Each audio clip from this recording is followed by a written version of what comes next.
Hey folks, JD here, and today on this really breezy morning we are taking a look at this. This is the JJRC H23, and this is going to be the first time I'm ever driving a quadcopter car and flying a car quadcopter.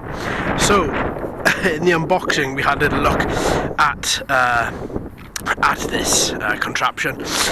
We established that these are the only wheels and these are the only tyres that come with this particular model. I've rather been through the pre-flight checks. I've made sure that all of these propellers are on, all of these wheels and tyres are on, all their mountings are nice and secure, and that there are no issues with the quadcopter.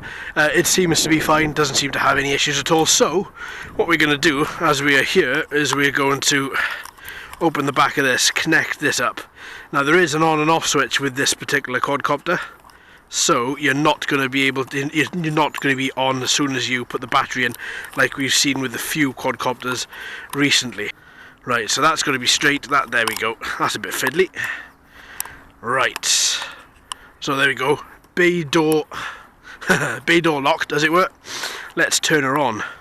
Right, red LEDs in the front, green LEDs in the back, one blue LED straight in the middle on the back as well.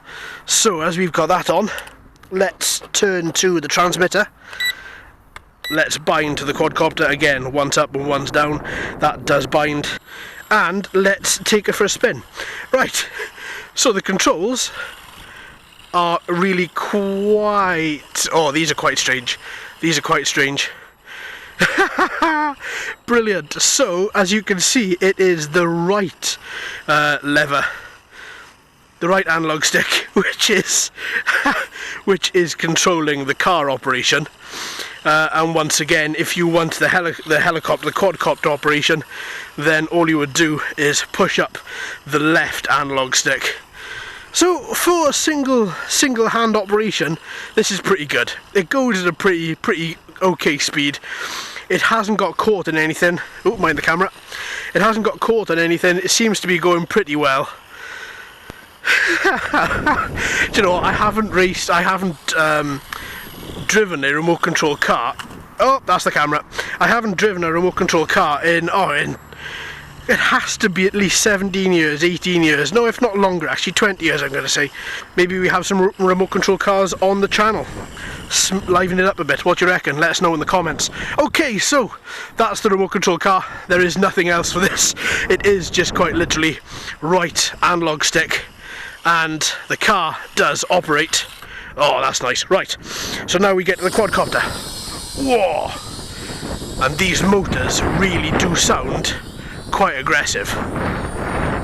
Right, here we go. So landed her. This is quite a funky feature. If you land her, you can then just take over with the car, get her back to where you want to, and then just take off in the copter. That is amazing. Yes. Do you know what? That makes getting your quadcopter a hell of a lot easier. Oh, look at him go! He loves it. As I was saying, there's blue LEDs on the front of the copter.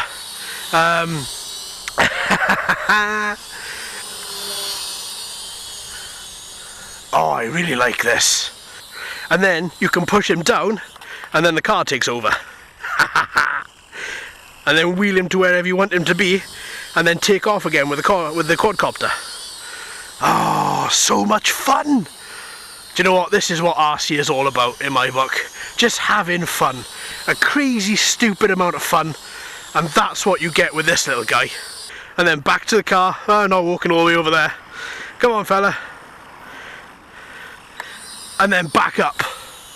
Oh, do you know what? So much fun. So good. No altitude hold with this copter, unfortunately. It is just a standard lift copter. Which, again, is not a bad thing. It just means that you've got to be quite aware that there isn't any altitude hold. The motors seem okay. I normally have something to say and normally create a bit of a fuss by saying that they seem underpowered. They don't on this. They seem just right. They seem as if they are just right. They're lifting the copter really well, lifting the car really well. If you get too low with the car, they managed to lift her up quite well without hitting the floor. So if you stay quite low and then push on the gas, up she goes. I like those blue LEDs in the front as well, almost like just flying lights. They really are cool. Yeah, such a good little copter. Haven't flown JJRC in a while. This is quite a strange one to be flying as the first one off the bat, but is a lot of fun, folks. It really is. Okay, let's stop you. Let's turn you around. Yeah, there we go. Up you go again. Perfect. Okay, let's bring you down, back into car mode. And this, you know, this battery itself, as well. The manual rated the battery for about 7 minutes of operation. I think we've had that. And obviously as well, if you're flying on a day which isn't, where there isn't any wind at all, then you're probably going to push a little bit more out of her. But look at her. Really is a nice copter. The motors as well are nice and quiet. They're not screamingly loud.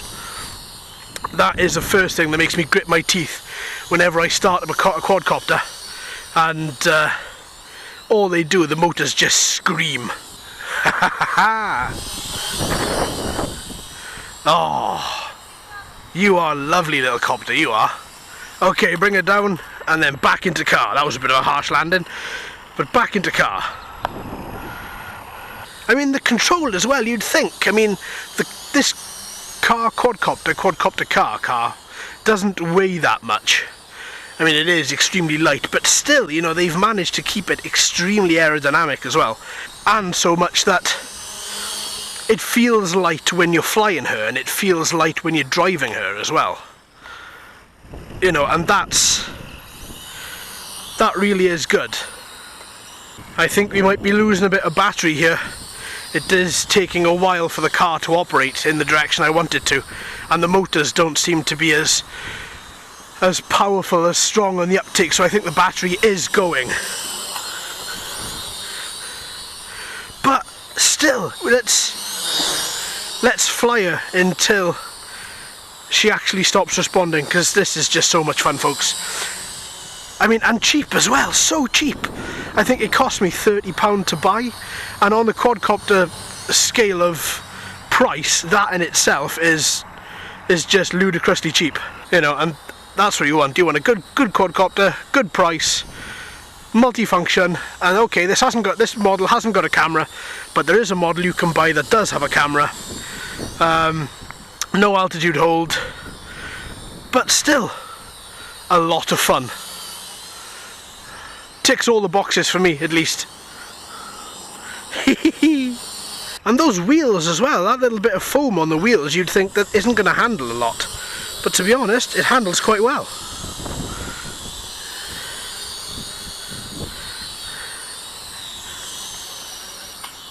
Oh yeah, no lift, that's it, maximum amount of lift there. Nothing. No battery, no, that's it, battery's gone. Right, okay, I'll have to walk over and get this little guy then. There we are, lights are flashing. Oh, that's definitely low or no battery. Oh, the door's opened. There we go. Oh, okay, let's go in for a verdict. All right, yeah, this thing is a lot of fun. I was a bit skeptical, I got to be honest. When I first took her out of the box, I thought she was going to just be one of those copters that was a bit gimmicky and didn't really do anything, didn't fly well or didn't drive well. She drives well. She flies very, very well. I gotta be honest, it's as you're flying her, you don't notice a difference from the wheels. I'm guessing because everything's so light and aerodynamic as well. I mean, look at that profile. I mean, that really is a good aerodynamic copter. And yeah, she flies extremely well. Obviously I would be careful taking her up above this sort of fence height, because she is very light, and I imagine that she'd blow away quite easily. But that being said, I didn't once feel today, on this quite blustery day, that I was going to lose control or that I had lost control. I felt in control the whole time, and that's what counts, that's what matters. Yeah, so all in all, it really is a good little copter. You know, it's for intermediates, beginners and advanced users. It's for fun. you do have a lot of fun with this copter. I mean, in the short time that I flew her, I think around 8 minutes, all in all, it was a lot of fun, it really was. And yeah, I would recommend. I think there's going to be more of these coming on the channel, most definitely, I would imagine. So the LEDs you can see really brightly, they do stand out, especially this back one as well, stands out really, really well. The operation is really good as well, being that it's so light. Moves left to right, banks, no problems at all, drives, no problem. If you were to drop the quadcopter from quadcopter into car mode just by pushing down this left analog stick all the way about a foot from the ground, she will fall, and then you can take over as the car. Only once I had this flip when I was in car mode, and that was when I hit a stone and it just flipped over. But that is the only time I had it flip. She takes really tight corners, she operates really well. Yeah, I would say if you guys are looking for a fun copter, this is it. Copter car, then brilliant, fantastic. Alright then folks, so thanks ever so much for watching and listening. I've been JD, you've been fantastic as always. Hello to all the new subscribers, thanks ever so much for subscribing and supporting me. It does mean the world. So until next time my friends, happy flying.